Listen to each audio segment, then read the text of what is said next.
Halo semuanya, Ruhi Channel di sini. Kami berada di Burundi, yang dinyatakan sebagai negara termiskin di dunia berdasarkan laporan analisis Bank Dunia, IMF, dan banyak lembaga resmi lainnya. Hampir setiap tahunnya dalam 62 tahun terakhir, negara ini memiliki populasi sekitar 12,5 juta dan orang-orangnya hidup dalam kemiskinan yang parah, sehingga tempat ini juga dikenal sebagai negara paling tidak bahagia di dunia. Dan pendapatan tahunan rata-rata warga yang bekerja adalah sekitar 180 dolar AS. Meskipun tingkat pengangguran di negara ini tidak diketahui, 1 dari setiap 3 orang diperkirakan tidak memiliki pekerjaan. Bayangkan ini, apabila kalian beruntung dapat bekerja siang dan malam, gaji bulanan kalian hanya 15 dolar dan kalian harus menghidupi keluarga berjumlah 8 orang. Selamat datang di negara termiskin dan paling tidak bahagia di dunia.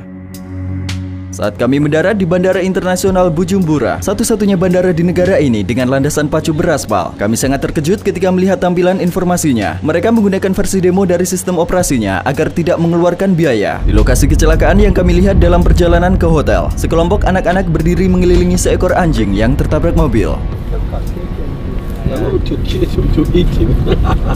Republik Burundi, jantung dari Afrika, terletak di Great Rift Valley, di mana Afrika Timur bertemu dengan danau-danau besar Afrika. Luas negaranya hanya 27.834 km persegi. Meskipun hampir semua orang bekerja di bidang pertanian, geografi negara ini dengan banyak daerah pegunungan, sayangnya tidak cukup untuk memberi makan 12,5 juta orang. Bujumbura sebagai kota terpadat memiliki populasi 380.000 orang. Kami berada di distrik Buterere, di pusat kota. Hal mencolok yang pertama adalah ada banyak anak-anak di mana-mana. Anak-anak di lingkungan ini sibuk memancing. 65% penduduk negara ini berusia di bawah 25 tahun dan 45%-nya berusia di bawah 15 tahun. Hanya 3% yang berusia 65 tahun ke atas. Mereka tidak punya banyak mainan untuk dimainkan. Ada anak-anak yang memutar ban dengan tongkat, bermain board game menggunakan tutup botol bir, membuat mobil-mobilan dari botol plastik, dan bermain sepak bola menggunakan bola kempes. Menurut data PBB yang diterbitkan 10 tahun lalu, harapan hidup rata-rata penduduknya adalah sekitar 49 tahun. Karena hanya 7,6% populasinya yang memiliki listrik, terdapat tempat pengisian daya telepon di banyak tempat. Meskipun tahun 2021 sudah lewat, sebagian besar masyarakat di negeri ini masih belum menggunakan smartphone. Bahkan rekaman informasi di pesawat menunjukkan gambar dari teknologi lama. Kami berada di sawah di Buterere. Ini adalah para petani yang mencoba memberi makan kota Bujumbura. This the place Bujumbura gets the rice from. Sekitar 86% dari negara ini terdiri dari daerah pedesaan seperti ini. Hampir 90% penduduknya bekerja sebagai petani. Kami sedang dalam perjalanan untuk melihat rumah dari petani biasa di negara termiskin di dunia, di mana hampir semua orang bekerja sebagai petani. Ayo, kami baik-baik saja. Ada tunawisma yang tidak punya pilihan lain selain basah kuyup saat hujan.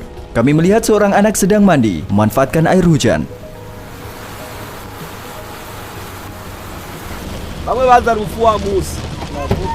Hello, we can get in the house. Apakah ini rumah mereka? Yeah, Hanya satu kamar? yeah. It means 80 children, 2 parents. This is their bed, this one. Jadi apakah mereka membentangkan tikar ini dan tidur di atasnya? So they have another one, this is for children. So 80 children sleep on this. They took it from the garbage there. Apakah semua anak ini adalah anaknya? Children belong. Siapa namanya? Berapa usia John? He is a farmer. Berapa banyak uang yang dia hasilkan per bulan? Berapa usia anak laki-lakinya yang paling besar? Apa yang dia kerjakan sekarang? He has gone to garbages to collect different things. Terima kasih atas waktu kalian. Apa yang ingin dia katakan di kamera?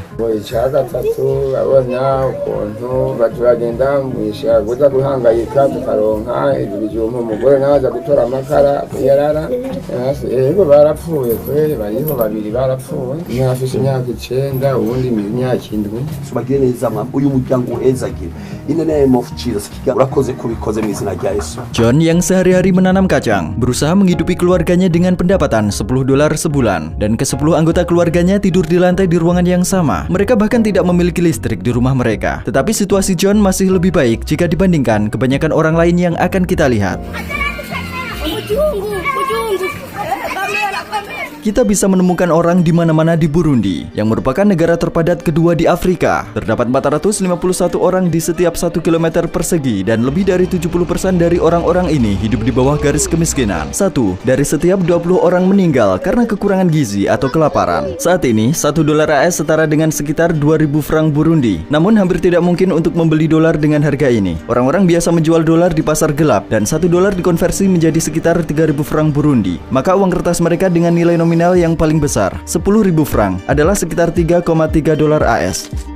Karena teknologi masa kini tidak banyak berkembang di Burundi, pekerjaan yang terdapat di negara lain tidak bisa ditemukan di sini. Kami sedang dalam perjalanan untuk melakukan wawancara dengan para profesional dari berbagai kelas masyarakat, termasuk polisi atau tukang kayu. Seseorang yang memiliki sepeda dianggap memiliki profesi di Burundi. Orang-orang ini mencoba bertahan hidup dengan membawa barang dari petani ke pasar. Seberapa jauh dia membawa barang ini?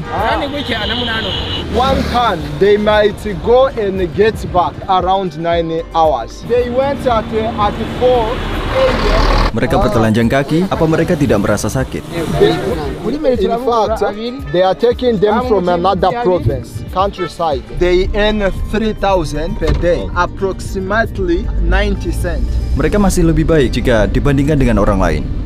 Yeah, but they work hard. Imagine riding from one province to another, lot of kilometers, many hours. They also pay tax for that. Bertelanjang kaki, pakaian yang robek, para pengendara sepeda ini yang harus menghidupi sebuah keluarga dengan banyak anak dengan penghasilan hanya 90 sen sehari, mempertaruhkan nyawa mereka dengan melakukan perjalanan antar kota, terkadang hingga 100-150 km selama 10 hingga 12 jam setiap harinya. Bawaan seberat 200 kg mendorong sepeda turun dengan kecepatan 70 hingga 80 km per jam. Kegagalan saat mengerem ketika menemui kendaraan lain, tikungan jalan atau pejalan kaki yang muncul tiba-tiba dan juga pecah ban bisa menyebabkan hal yang fatal. Dalam perjuangan untuk bertahan hidup ini, orang-orang menarik sepeda mereka di jalanan menanjak dengan berpegangan pada bagian belakang truk yang lewat untuk menghemat energi dan waktu. Beberapa pengendara sepeda di sisi lain tidak dapat menemukan sesuatu untuk dipegang. Mereka berpegangan pada sepeda di depannya dan kecelakaan tidak dapat dihindari.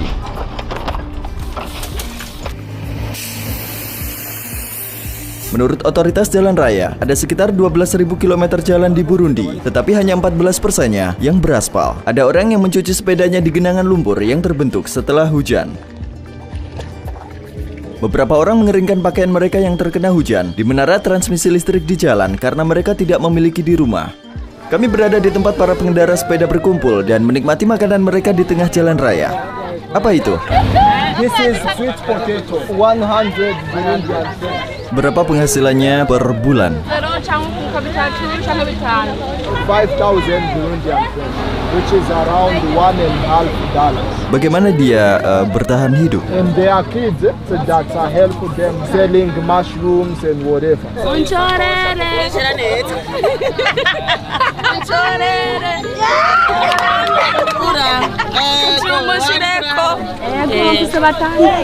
The husband abandoned her. Apakah ada anaknya yang meninggal?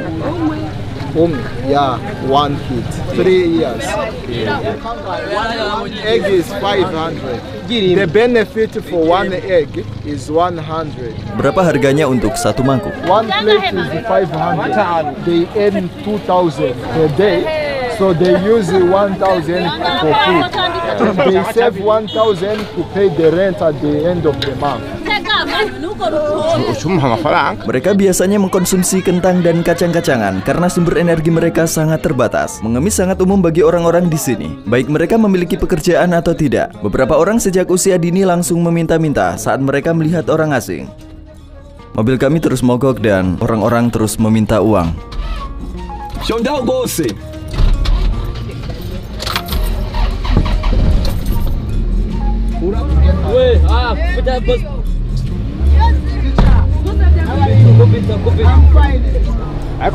Pohon itu mencegah mobil jatuh dari tebing.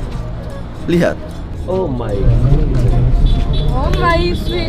Mereka yang tidak memiliki sepeda membawa pisang atau barang lain di atas kepala mereka siang dan malam hanya untuk mendapatkan 50 sen sehari. Kadang-kadang mereka berjalan tanpa alas kaki dan mengangkutnya dari desa ke kota yang jaraknya berkilo-kilometer. Kehidupan seperti ini dengan berjalan dari satu kota ke kota lainnya dengan berjalan kaki membuat tubuh mereka menjadi lelah dan membahayakan kesehatan mereka. Di perhentian terakhir mereka, pasar kota Bujumbura, sebagian besar barang dijual langsung dari petani karena tidak ada cukup teknologi untuk memproses atau mengemas barang.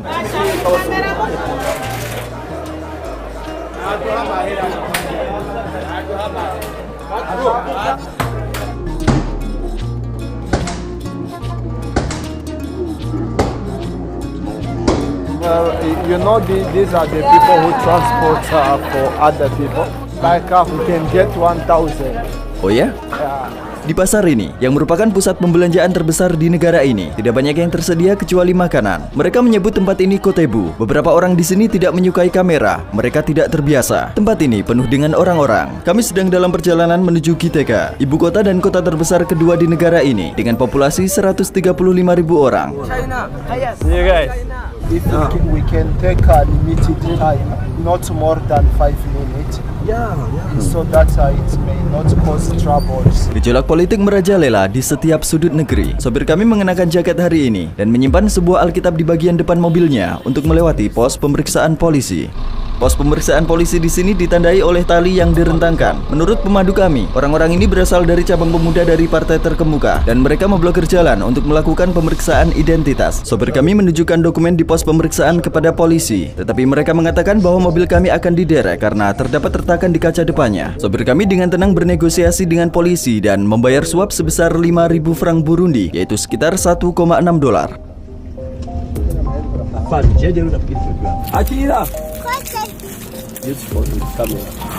Which one you know? Akira. He saws the road. Berapa penghasilannya sebulan? kwezi ntumbuye ndashaka kuronka ibihumbi 50 canke 30. Saya rasa kita harus membantunya. Yo, merci. Icyo ngomba kushikiza. I want to say something. Urakoze kugira ngaho nk'umutahe wo kurangurura. Thank you. This is the investment you give me. I will buy 2 woods so that my job continues. Imani bwo umugisha. Wewe uko riki? Mukazi kanje ndo mota. Berapa penghasilannya sebulan? Kukwezi. Kukwezi ada $10. Apakah dia mengangkut orang? Ya, motor taxi. Kami membawa salah satu petugas polisi di dalam mobil untuk memahami bagaimana mereka yang merupakan PNS memenuhi kebutuhan mereka jika mereka tidak meminta suap. Berapa penghasilan seorang polisi sebulan? It is around $14. Tapi mereka juga mendapat penghasilan dari cara yang tidak resmi kan, uang suap. They just get the money to drink beer. They don't get a lot from it. N'abaca bemera bagaheba imiryango. Hari nk'ubu basanzwe afata nk'intuze nk'urugendo rwa kure. Ufata ukura nk'ino uja mu ntuzi mu yindi. Bashobora kumara n'amezi 5 utagiye mu ijoro. Berapa lama mereka bekerja sehari? Sopir kami menepi saat Perdana Menteri dan konvoynya lewat. Dia mengatakan untuk menunjukkan rasa hormat, mereka dilarang memindahkan kendaraan saat konvoy lewat. Bayangkan daftar kebutuhan yang dikonsumsi oleh keluarga yang terdiri dari 8 orang selama sebulan. Tetapi kepala keluarga hanya memiliki penghasilan rata-rata 50.000 franc per bulan. 1 liter susu harganya 5.500. 1 liter minyak bunga matahari harganya 9.000. 170 ml sampo harganya 8.000. 1 kilo gula harganya 8.500. 1,5 liter air harganya 1.500. Bahkan daftar ini yang belum termasuk sayuran atau daging jauh di atas daya beli sebuah keluarga. 1 potong coklat harganya 2.500. 1 bungkus biskuit harganya 2.000. 1 kaleng Red Bull harganya 6.500. 750 gram coklat hazelnut harganya 18.000. 1 liter minyak zaitun harganya 29.000. Seperti yang kalian lihat, mereka tidak menyimpan daging di lemari es di sini. This one, all of this is 2,000. Bagaimana dengan semangka? 4,000. Letakkan kameranya. Rata-rata warga Burundi harus bekerja selama kurang lebih 230 tahun tanpa mengeluarkan uang. Untuk mendapatkan penghasilan sebesar gaji setahun rata-rata warga Amerika, mereka mengandalkan kekuatan manusia di sini. Dia terus melemparkan batu bata ke atas. Batu bata yang akan digunakan untuk membangun rumah baru ini terbuat dari campuran lumpur tanpa melalui proses pembakaran dan dikeringkan di bawah sinar matahari. Hanya 100 meter di depan kami, seorang pria pingsan di tengah jalan, mungkin karena kelaparan. Sangat menyedihkan melihat seorang anak yang tidak memiliki lengan ini mencoba menggendong adiknya. Mau tak mau kita bertanya-tanya, pekerjaan macam apa yang akan dilakukan anak ini untuk bertahan hidup saat dia berusia 20 atau 30 tahun. Kami sekarang berada di sekolah. Sebagian besar dari anak-anak ini kemungkinan akan bekerja daripada melanjutkan pendidikan mereka. Hanya 32% siswa di negara ini yang menyelesaikan pendidikan menengah mereka. Kurang dari 1% dari populasinya melanjutkan pendidikan ke universitas. Satu-satunya universitas negeri di negara ini adalah University of Burundi. Apa impian para murid? They believe that attending the school to become great people in the future. Mau jadi apa mereka saat besar nanti?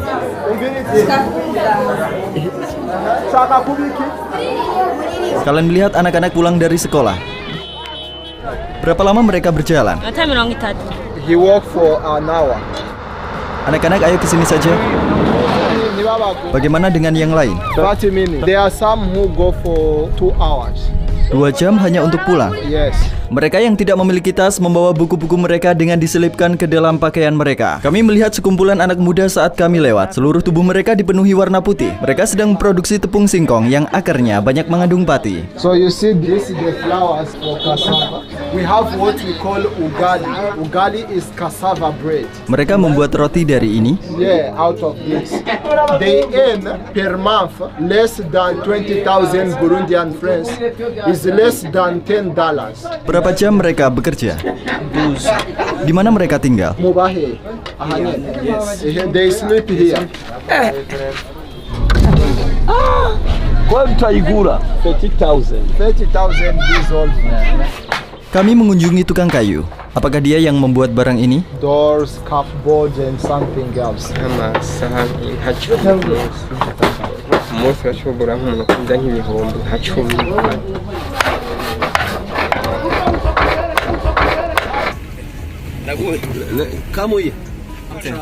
Kami berhenti di tengah kemacetan. Para penjajah terus datang satu persatu.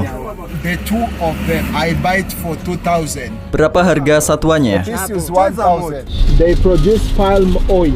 Mereka melemparkan biji sawit ke dalam mesin, memisahkan minyak dari bijinya. Kemudian mereka mengisi kolam ini dengan minyak, memasaknya untuk dimurnikan. Kami melihat kegunaannya sebagai makanan dan juga sebagai bahan untuk membuat sabun. Anggaran pemilik toko tidak cukup tinggi untuk iklan profesional. Oleh karena itu mereka mendapat bantuan dari pelukis lokal. Karya seni ini mempromosikan merek mereka sebagai ganti papan toko. Kebutuhan paling mendasar di negara ini ada di tangan perusahaan yang dimonopoli. Hanya ada satu perusahaan yang memproduksi gula, kopi, atau semen. Dan pabrik-pabrik ini dikelilingi oleh tembok setinggi 3-4 meter. Karena mayoritas orang tinggal di pedesaan, kami pergi meninggalkan kota menuju desa untuk melihat kondisi rata-rata di sana. Kami membeli beberapa barang untuk mengurangi beban penduduk desa yang berada dalam kondisi yang sangat buruk. Kami membeli tepung singkong yang cukup untuk memberi makan 30 orang hanya dengan $15. Hari Sabtu adalah hari bersih-bersih umum di negara ini. Dengan dorongan pemerintah, warga Burundi menyapu jalan-jalan dan membersihkan kota hari ini. Di pemakaman kota yang terletak tepat di luar Bujumbura, kita melihat dengan sangat jelas bahwa perbedaan kelas terus berlanjut bahkan setelah kehidupan berakhir. Kalian melihat kuburan orang-orang kaya di belakang saya. Perempuan ini telah membeli ruang pribadi untuk dirinya sendiri dan tidak ada yang bisa masuk tanpa izin di sini. Yang ini untuk kelas menengah dan ini untuk orang miskin. Dia baru saja menghentikan kami. Polisi membawa kami ke suatu tempat. Dia mengatakan bahwa kami dilarang untuk mengambil gambar di sini dan kami bisa masuk penjara karenanya. Setelah mengambil $50 dari kami, dia mengembalikan paspor kami dan pergi. Pada tanggal 7 Desember 2021, hanya 1 minggu setelah polisi mengancam akan memasukkan kami ke dalam penjara Gitega, kebakaran terjadi di penjara tersebut dan 38 tahanan berakhir tragis dalam kebakaran itu. Menurut statistik, Burundi merupakan negara terburuk ketiga di dunia dalam kecelakaan terkait kebakaran. Berapa usianya? Ini kecil sekali ya kan? Ya. Dan ada banyak nyamuk di sini dan juga banyak lagi di sini. Di mana dia tidur? It is here. She put something here. Dari sisi ini hingga sisi ini dengan keempat anaknya. Her husband died and 3 other children died, so she remains with 1 boy.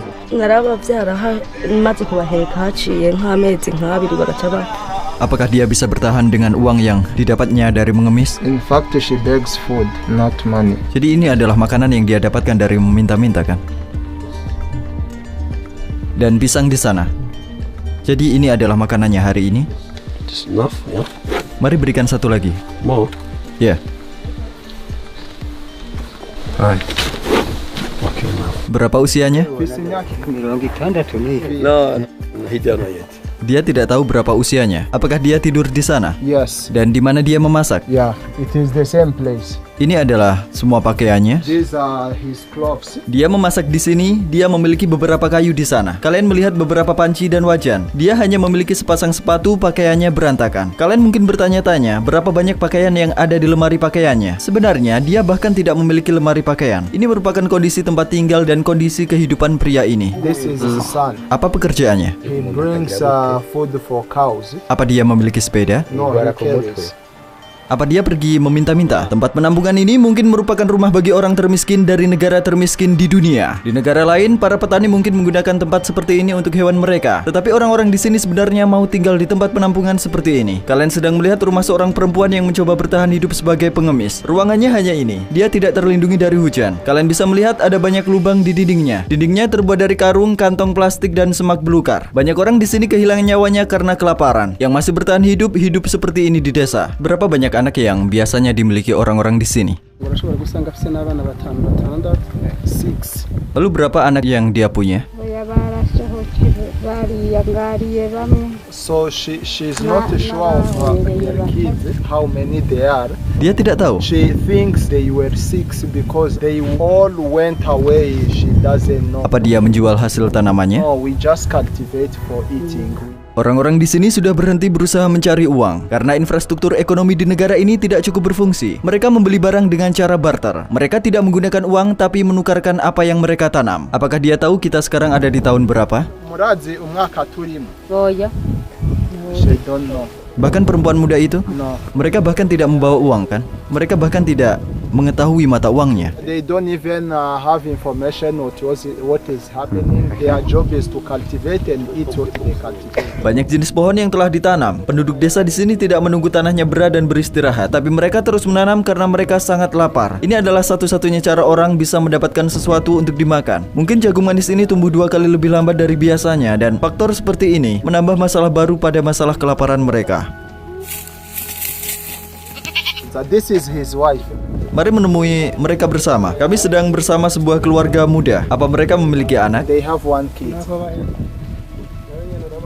Di mana anaknya? On the back. Bisa kalian tunjukkan? Ah, cantik ya? Samuel berusia 16 tahun, tidak pernah bersekolah dan sudah menghidupi keluarga yang terdiri dari 3 orang. Mereka tidak memiliki toilet di sini. Mereka melakukannya di luar. Ini adalah dapurnya. Mereka menggunakan tempat ini untuk memasak. Air ini untuk memasak makan malam. Dia hanya memiliki 1 pakaian casual. Dia memakainya setiap hari. Dia bilang dia memiliki 1 pakaian bersih lagi, tapi dia hanya memakainya saat berdoa. Apa agamanya? Christian.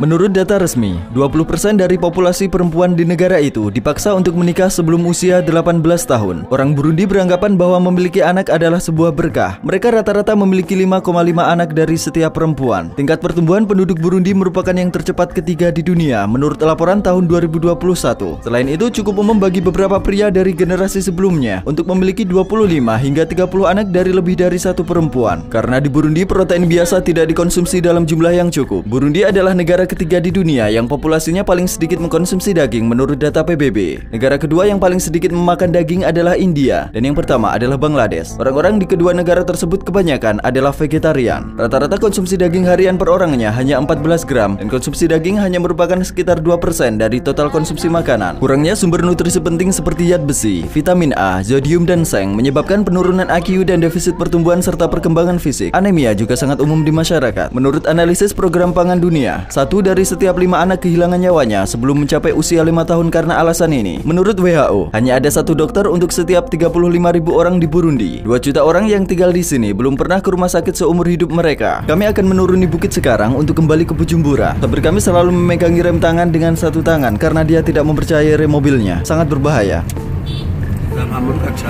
Kami berhenti untuk mengisi bensin setelah mengendarai mobil yang remnya meragukan. Setelah mengantri panjang, kami membeli bensin seharga 80 sen per liter, yaitu 2.400 franc.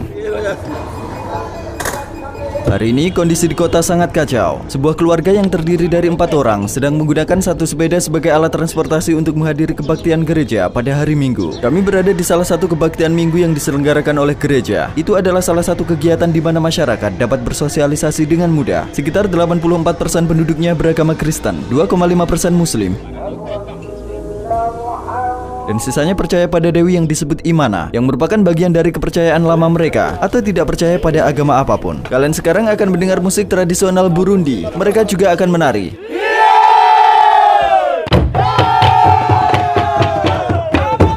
Lagu dalam bahasa Kirundi ini, yang merupakan bahasa mereka sendiri, dulu digunakan untuk memanggil musuh untuk berperang.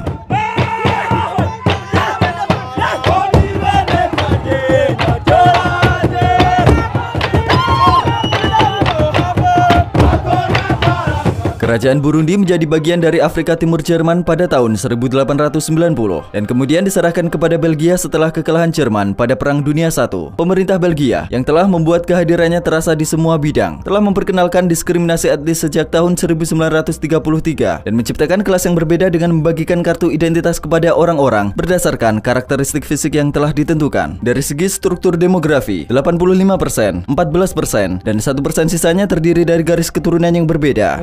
Independence. He was killed here while he was in the meeting of independence. He was killed by Belgium. Apakah orang-orang di sini membenci Belgia? No, we don't hate them because first of all they educated us. We use their educational system. Everything officials we copy Belgium, and that's why we even speak French. They are our colonizer, and we take them as our tutor. Meskipun penjajahan Belgia yang berlangsung hingga 1 Juli 1962 secara resmi telah berakhir dan Burundi telah mendeklarasikan kemerdekaannya, orang-orang di sini masih diwajibkan untuk membawa kartu identitas untuk menunjukkan asal suku mereka, dan konflik ini yang berlanjut hingga 2005 telah mengakhiri nyawa sekitar 300.000 orang di negara ini. Orang-orang di sini menganggap diri mereka beruntung karena orang Belgia telah membawa agama Kristen kepada mereka. Sebuah peribahasa Afrika yang terkenal mengatakan, ketika para misionaris datang ke Afrika, mereka memiliki Alkitab dan kami memiliki tanah. Mereka berkata, mari kita berdoa. Kami memejamkan mata. Ketika kami membuka mata, kami memiliki Alkitabnya dan mereka memiliki tanah kami. Selain anak-anak yang kehilangan orang tuanya karena peristiwa naas yang terjadi di masa lalu atau karena AIDS, banyak juga anak-anak yang ditelantarkan oleh keluarganya karena ketidakstabilan ekonomi. Menurut organisasi SOS Children Village, saat ini jumlah yatim piatu di negara ini adalah 610.000. Itu adalah 5% dari total populasi di negara ini. Semua anak yatim ini biasanya dipaksa untuk bekerja. Sebagian besar dari mereka dipaksa untuk melakukan hal-hal yang tidak pantas dan sebagian dijual seperti barang. Menurut penelitian resmi dari Departemen Luar Negeri AS, beberapa anak Burundi dibawa ke Karamoja, salah satu daerah miskin di Uganda, dan dipaksa untuk bekerja di pertanian atau melakukan pekerjaan yang tidak pantas. Pada tahun 2020, pemerintah dan masyarakat sipil melaporkan bahwa para pedagang menjual anak-anak di pasar di wilayah timur Karamoja dengan harga sekitar 50.000 siling Uganda atau kira-kira $15. Sebulan yang lalu, pada tanggal 5 Januari 2022, tim dari Badan Nasional Pelarangan Perdagangan Orang dan Departemen Pelayanan Negara menyelamatkan seorang perempuan parubaya Burundi dan 3 anaknya dari dijual. Adokaye Vincent, juru bicara Badan Nasional, mengatakan perempuan dengan nama Siniremera Bizinama dan 3 anaknya Murwaniza Maisi, Akimana Betel, dan Umiza Collins dibebaskan dari rumah yang terbuat dari lumpur. Dokumen perjalanan mereka dan barang-barang lainnya disita. Para korban dari Burundi, Kenya, dan Sudan Selatan biasanya berhenti di Uganda sebelum melanjutkan perjalanan ke negara-negara lain, terutama kawasan Timur Tengah. Berdasarkan data tahun ini, hanya 13% penduduknya yang memiliki akses internet di Burundi, yang merupakan negara keempat dengan akses internet terendah di dunia. Terlepas dari hal negatifnya, semboyan negara ini adalah persatuan, kerja, dan pembangunan. Warna merah pada bendera melambangkan perjuangan kemerdekaan, hijau melambangkan harapan masa depan, dan putih melambangkan perdamaian. 3 bintang di tengah mewakili komunitas yang tinggal di negara tersebut. Meskipun baru-baru ini dilarang untuk mencegah pemberontakan, salah satu kegiatan masyarakat adalah berjogging yang diselenggarakan dengan izin. Olahraga yang paling populer adalah sepak bola. Impian terbesar sebagian anak muda di sini adalah dipindahkan ke klub sepak bola di luar negeri. Di sisi lain, ada cukup banyak pemain yang pergi ke Eropa Eropa untuk bertanding dengan menggunakan visa atlet dan tidak pernah kembali ke negara ini. Kejadian serupa terjadi pada tahun 2011 ketika semua pemain klub Senegal tidak menghadiri pertandingan di Paris, tempat mereka seharusnya bermain, tapi mereka kabur ke seluruh Prancis secara ilegal. Kami berada di tepi danau terdalam kedua di dunia. Orang-orang datang ke sini untuk berenang pada hari Minggu. Ada banyak sampah seperti yang kalian lihat, tidak terlihat aman. Mereka juga mengatakan bahwa ada banyak buaya besar di sini. Penduduk kota-kota di tepi danau Tanganyika sedang menangkap ikan. Terletak hanya beberapa kilometer dari pusat kota. Pantai paling populer di negara ini, Pantai Saga, adalah pantai di tepi laut Tanganyika. Dan beberapa dekade lalu, ini adalah rumah dari seekor buaya bernama Gustav yang diperkirakan telah memakan sekitar 300 orang dan memiliki berat 1 ton. Gustav yang sangat gemar berburu manusia, terkadang tidak memakan orang yang ditangkapnya dan meninggalkan saja tubuh mereka yang sudah tak bernyawa di permukaan air. Gustav, 12 meters. Oh. It's used to eat a lot of people. Mereka masuk ke dalam perahu yang seperti peti mati ini. Ini disebut bato dan perahu ini terlihat primitif. Airnya masuk, ada tambalan di atasnya. Satu orang menangkap sekitar 30 ikan. Berapa penghasilannya per bulan? They earn more than 100 a month. People who fish, they actually earn a lot of money. Mengapa tidak lebih banyak orang yang bergabung dengan mereka? Some people think that maybe they are not skilled enough. Apakah ada buaya di danau ini? Yeah, they are crocodiles. This is the size. Apa ada orang yang kehilangan nyawanya saat menangkap? None hari abantu bamaze gupfira bari pararoba. Iyo hari umuyaga. So they lost their lives falling and it is deep.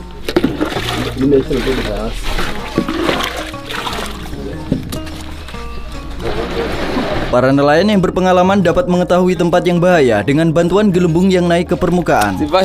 Buaya yang gemar memangsa manusia bersembunyi di dalam air. Mereka terkadang mengincar nelayan ketika mereka melihat perahu mereka. Orang-orang berusaha memenuhi kebutuhan mereka dengan cara yang sulit dan kami di sini untuk melihat sekilas kehidupan mereka. Kami pergi lebih jauh ke tengah danau. Pria ini akan menangkap ikan. Seperti yang kalian lihat, bato kami kemasukan air. Perahu ini mungkin akan tenggelam jika seseorang tidak membuang airnya selama seminggu. Ini adalah proses yang rutin dan sulit.